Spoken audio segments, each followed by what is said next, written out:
Friends, welcome to my channel. Friends, आज हम discuss करने जा रहे हैं कंप्लीट ग्राफ का कॉन्सेप्ट। फ्रेंड, यहाँ पे आप देख सकते हो कि कंप्लीट ग्राफ जो है वो ऐसे ग्राफ को बोला जाता है कि जिसमें आपको जितने भी एक ग्राफ दिया है और वो ग्राफ में जितने भी वर्टाइसेस दिए वो वर्टाइसेस का हर वर्टाइसेस के साथ में रिलेशन है। So friends, यहाँ पे आप देख सकते हो simple graph G is said to be complete if every vertex in G is connected with every other vertex. So friends, यहाँ पे क्या बोला है कि कोई भी ग्राफ जो है उसको सिंपल ग्राफ बोला जाता है कि जब उसमें जितने भी वर्टाइसेस दिए हैं वो सबका दूसरे वर्टाइसेस के साथ में रिलेशन है। तो यहाँ पे आप फ्रेंड देख सकते हो कि मेरे पास एक ही ग्राफ है तो उसका दूसरे ग्राफ के साथ में कनेक्शन नहीं हो तो वो ठीक है। बट यहाँ पे फ्रेंड्स देख सकते हो कि मेरे पास दो वर्टेक्स है और दोनों का एक दूसरे के साथ में कनेक्शन है। यहाँ पे तीन वर्टेक्स है, तीनों का एक दूसरे के साथ में कनेक्शन है। और यहाँ पे आप फ्रेंड्स आप देख सकते हो मेरे पास चार वर्टेक्स है तो चारों का एक दूसरे के साथ कनेक्शन है।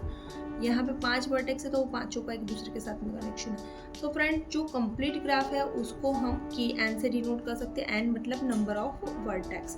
यहाँ पे एक ही वर्टेक्स है तो उसको K1 से डिनोट करके, यहाँ पे दो वर्टेक्स है तो K2 से, यहाँ पे तीन वर्टेक्स है तो K3, K4, K5। और फ्रेंड्स, ये जो कंप्लीट ग्राफ होता है वो कंप्लीट ग्राफ में टोटल नंबर ऑफ एजेस, मतलब ये जो कनेक्शंस है, लाइंस है, वो टोटल नंबर ऑफ एजेस जो है फ्रेंड्स वो रहेगी ये फार्मूला के accordingly n into n minus one divide by 2।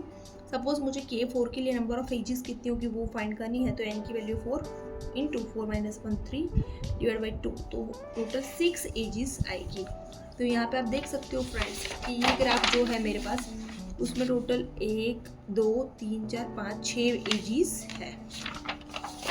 और दूसरा फ्रेंड्स हमें यहाँ पे बोला गया है कि the size of every graph of order n is at most n into n minus one divide by 2। मतलब कि जो ग्राफ है, हमें जो भी साइज का ग्राफ दिया है उसका ऑर्डर जो है उसमें the size of every graph of order n, मतलब कोई भी ग्राफ हमें दिया है ऑर्डर n का, उसकी साइज सबसे ज़्यादा कितनी हो सकती है n into n minus one divide by 2। Exactly इतने नंबर ऑफ एजेस ही होगी। तो आई hope so friends complete graph जो है वो आपको बहुत अच्छे से समझ में आया होगा। नेक्स्ट कॉन्सेप्ट है फ्रेंड रेगुलर ग्राफ का। सो फ्रेंड, रेगुलर ग्राफ किसको बोला जाता है? तो a graph in which all vertices are of equal degrees is called a regular graph. मतलब कि एक ग्राफ हमें दिया होगा कि जिसमें जितने भी वर्टाइसेस है, वर्टेक्स है, नोड्स है, वो सबकी डिग्री जो है वो इक्वल है। अब फ्रेंड्स आप बोलो कि डिग्री क्या होती है, तो डिग्री का जो कॉन्सेप्ट है उसके लिए मैंने वीडियो ऑलरेडी एक डिटेल वीडियो बनाया हुआ है फ्रेंड्स। तो आप मेरे प्लेलिस्ट में जाके ग्राफ थ्योरी का जो प्लेलिस्ट है उसमें डिग्री का कॉन्सेप्ट फुल्ली समझ सकते हो। फिर फ्रेंड्स डिग्री का जो कॉन्सेप्ट है वो भी बहुत ईजी भी है और प्लस बहुत इंपॉर्टेंट भी है एग्जाम पर्पज से। So please don't forget to refer that topic also. So friend, यहाँ पे आप देख सकते हो कि यहाँ पे मुझे एक ग्राफ दिया है तो ये ग्राफ में टोटल फ्रेंड्स 3 वर्टेक्स है। अभी V1 जो है उसकी डिग्री भी है 2, V2 है उसकी डिग्री भी है 2 एंड V3 की जो डिग्री है वो भी है 2। तो degree of V1, degree of V2 and degree of V2 3 is equal to 2। तो इसीलिए फ्रेंड इसको हम बोल सकते हैं 2 रेगुलर ग्राफ। इस तरह से हम उसको डिनोट कर सकते हैं। फ्रेंड यहाँ पे जो हमें ग्राफ दिया है उसमें आप देख सकते हो टोटल 4 वर्टेक्स और चारों वर्टेक्स की डिग्री है 2, तो इसकी को भी फ्रेंड हम बोल सकते हैं 2 रेगुलर ग्राफ। तो फ्रेंड यहाँ पे हमें कुछ एक्सप्लेन किया है कि the complete graph Kn is a regular of degree n minus 1। क्या बोला है कि हमें एक कंप्लीट ग्राफ दिया है Kn, तो उसको n माइनस 1 रेगुलर ग्राफ बोला जा सकता है। तो फ्रेंड यहाँ पे आप देख सकते हो कि इसमें टोटल 4 नोड है, राइट? टोटल 4 नोड है तो इसको हम बोल सकते हैं K4। ओके, कंप्लीट ग्राफ जो है इसीलिए K और 4 नोड है इसीलिए हम K4 बोलेंगे। बट इसमें आप देख सकते हो ये चारों नोड की जो डिग्री है वो है 3। तो n की वैल्यू इसमें हो गई हमारी 4। तो कंप्लीट ग्राफ है ये K4, बट इसको अगर हम रेगुलर ग्राफ में कन्वर्ट करेंगे तो ये क्या हो जाएगा, 3 रेगुलर ग्राफ हो जाएगा। And if G has n vertices and if regular of degree r, then G has Rn divided by 2 edges।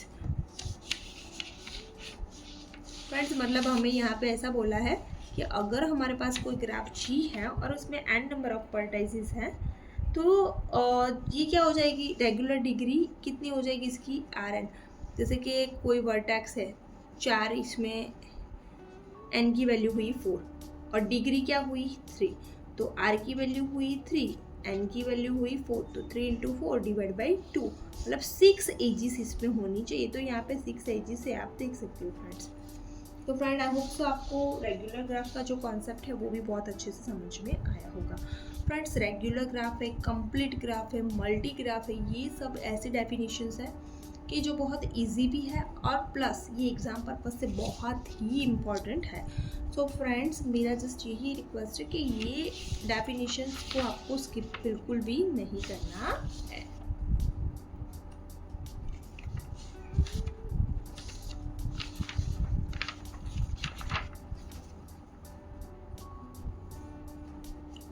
Next concept है वो है फ्रेंड्स बाईपैराटाइट ग्राफ का। तो सबसे पहले हम देख लेते हैं कि बाईपैराटाइट ग्राफ किसको बोल सकते हैं। बाई का मतलब होता है दो, पैराटाइट जो है फ्रेंड वो है पार्टीशन, मतलब हो सकता है उसका पार्टीशन पार्ट। तो graph G is said to be bipartite graph if its vertex at V can be partitioned into two sets। क्या बोला है कि कोई ग्राफ G हमें दिया है और उसको हम बाईपैराटाइट ग्राफ बोल सकते हैं। कब बाईपैराटाइट ग्राफ बोल सकते हैं कि जब उसके जो वर्टेक्स का सेट है उसको हम दो सेट्स में डिवाइड कर सके। से V1 पहले वो था सिर्फ एक ही सेट V, बट उसको अगेन हमें दो पार्ट में डिवाइड कर सकते हैं हम V1 V2। तो ऐसे, और दूसरी चीज़ हमें ये बोली गई है कि no two vertex in the same partition can be adjoint, मतलब कि कोई एक जो वर्टेक्स का सेट है उसके जो वर्टेक्स है, नोड्स है, वो एडजॉइंट नहीं होने चाहिए, मतलब एक दूसरे से कनेक्टेड नहीं होने चाहिए। तो here the pair P1 and P2 is called bipartition of G। तो इस तरह से एक ग्राफ हमें G दिया है और उसमें वर्टेक्स का जो सेट है उसको हम कैपिटल B से डिनोट कर रहे हैं और वो वर्टेक्स के सेट को हम B1 एंड B2 इस तरह से दो पार्टीशन वर्टेक्स के पार्टीशन में हम वर्टेक्स के सेट के पार्टीशन में डिवाइड करेंगे कि दोनों कभी भी एडजॉइंट नहीं बने, तो उसको बोला जाता है बाईपैराटाइट ग्राफ। तो फ्रेंड्स आप देख सकते हो यहाँ पे कि हमें यहाँ पे एक ग्राफ दिया है, यहाँ पे x1 y2 x3 y1 x2 y3। तो फ्रेंड इसको हमें इस तरह के, ये जो अभी हमारे पास टोटल 6 वर्टेक्स का सेट है, ओके, जिसको हम बोलेंगे V। तो इसके अंदर है हमारे पास x1 x2 x3 y1 y2 y3। But ये दो मतलब ये जो 6 वर्टेक्स का सेट है उसको हमें दो पार्टीशन में इस तरह से डिवाइड करना है कि दो कभी एडजॉइंट नोड ना बने। तो हम इसमें ऐसा कर सकते हैं friend, x1 x2 and x3 y1 y2 and y3 ये तीनों की पैर है, जैसे कि P1, तो ये x1 x2 x3 लिखा, y1 y2 y3 लिखा। यहाँ पे अब जो रिलेशन इसमें है वही हमें शो करना है, जैसे कि x1 का रिलेशन है y2 से, तो x1 का y2 से, x1 का y1 से, फिर y2 जो है उसका रिलेशन है x3 से एंड x1 से एंड x2 से। तो फ्रेंड रिलेशन जो इसमें था हर नोड का वही हम इसमें भी करेंगे, मतलब वही नोड के बीच में एजिस बनाएंगे। बट यहाँ पे जो एक कंडीशन थी कि दो सेम सेट के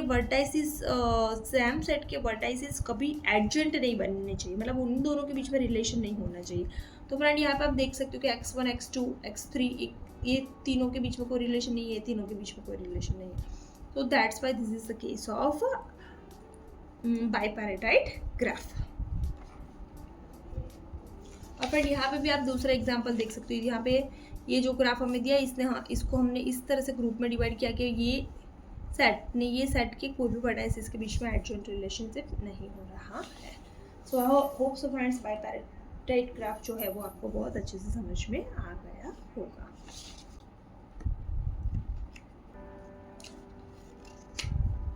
नेक्स्ट कॉन्सेप्ट है फ्रेंड्स कट एज का।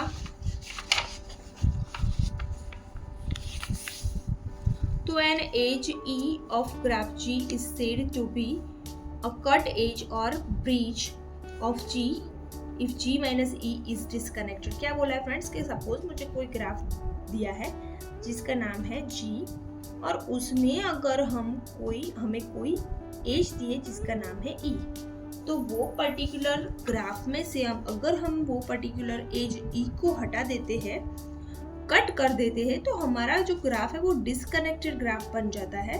तो उसको बोला जाता है, ऐसी एज को बोला जाता है कट एज। तो फ्रेंड्स अब आप बोलोगे डिसकनेक्टेड ग्राफ क्या होता है। तो फ्रेंड्स डिसकनेक्टेड ग्राफ क्या होता है, इसका कॉन्सेप्ट समझने के लिए आपको ग्राफ थ्योरी का नाम मैंने जो एक प्लेलिस्ट बनाया है उसके अंदर ऑलरेडी मैंने friends connected graph and disconnected graph क्या होता है उसका कॉन्सेप्ट इंक्लूड किया हुआ है। सो प्लीज़ फ्रेंड्स आप डिसकनेक्टेड ग्राफ क्या होता है वो समझने के लिए वो वीडियो देख सकते हो। अब फ्रेंड्स हम कट एज का जो कॉन्सेप्ट है वो विथ एग्जांपल समझ लेते हैं। ये मुझे ग्राफ दिया है, ये पूरा एक ग्राफ है, बट फ्रेंड आप देख सकते हो कि ये एक पोर्शन, ये दूसरा पोर्शन, ये दोनों के बीच में जो कनेक्शन का काम कर रही है वो एज है E5। सो फ्रेंड्स ये एक्चुअली अभी कनेक्टेड ग्राफ है, बट अगर मैं ये E5 को हटा देती हूँ तो ये दोनों ऐसे अलग अलग डिफरेंट डिसकनेक्टेड ग्राफ बन जाएंगे। सो फ्रेंड जो जैसे कि एग्जाम्पल में अभी डेफिनेशन में हमें अभी जस्ट बोला कि कोई ग्राफ जी दिया है और उसमें अगर हम कोई एक एज को हटा दे तो वो ग्राफ कैसा बन जाएगा, डिसकनेक्टेड ग्राफ बन जाएगा। तो फ्रेंड E5 जो है वो ये पर्टिकुलर एग्जाम्पल के लिए कट एज है। और फ्रेंड्स जो कट एज है उसको हम कट पॉइंट भी बोल सकते हैं, जो कट एज है उसको फ्रेंड्स हम ब्रिज भी बोल सकते हैं, क्योंकि ब्रिज का काम करते हैं, दोनों ये डिफरेंट पोर्शन को कनेक्ट करने का काम करता है। नेक्स्ट है फ्रेंड कट वर्टेक्स का कॉन्सेप्ट। तो फ्रेंड्स कट वर्टेक्स जो है उसको हम आर्टिकुलेशन पॉइंट भी बोल सकते हैं, कट पॉइंट भी बोल सकते हैं, तो या फिर कट नोड भी बोल सकते हैं। तो फ्रेंड यहाँ पे जैसे हमने जस्ट देखा अभी कि दो मतलब एज को अगर हम कट करने से हमारा ग्राफ, पर्टिकुलर एज को कट करने से हमारा ग्राफ अगर डिसकनेक्टेड हो जाता है तो उसको कट एज बोलते हैं। सेम भी यहाँ पे नाम से ही पता चल रहा है, अगर हमें कोई ग्राफ दिया है उसमें कोई पर्टिकुलर नोड को, वर्टेक्स को हटाने से, कट करने से अगर हमारा ग्राफ डिसकनेक्टेड बन जाता है तो उसको बोला जाता है, वो पर्टिकुलर नोड को बोला जाता है cut vertex, cut node, cut point या फिर आर्टिकुलेशन पॉइंट। सो फ्रेंड यहाँ पे आप देख सकते हो पूरा एक ग्राफ मुझे दिया है। इसमें यार फ्रेंड मैं अगर यहाँ पे B4 को हटा देती हूँ या B5 को हटा देती हूँ, अगर फ्रेंड सबसे पहले मैं देखती हूँ B4 को हटा देती हूँ तो मेरा ग्राफ ऐसा बन जाएगा। तो ये पहले कनेक्टेड ग्राफ था, अब डिसकनेक्टेड ग्राफ बन जाता है। ओके, G माइनस B4 अगर मैं करती हूँ तो we can see that B4 is a cut vertex for this particular graph।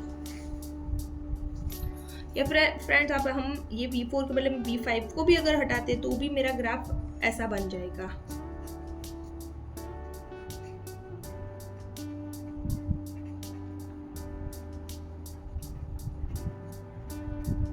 Okay, so friend यहाँ पे हम बोल सकते हैं B5 is cut vertex। So I hope so friend आपको cut point and cut vertex दोनों का कॉन्सेप्ट बहुत अच्छे से समझ में आया होगा। फ्रेंड्स ये बहुत ही इजी प्लस बहुत ही इम्पॉर्टेंट टॉपिक है GTU एग्ज़ाम पर्पज़ से भी और मिड एग्ज़ाम पर्पज़ से भी। सो आई होप सो फ्रेंड ये आपको बहुत अच्छे से समझ में आया होगा।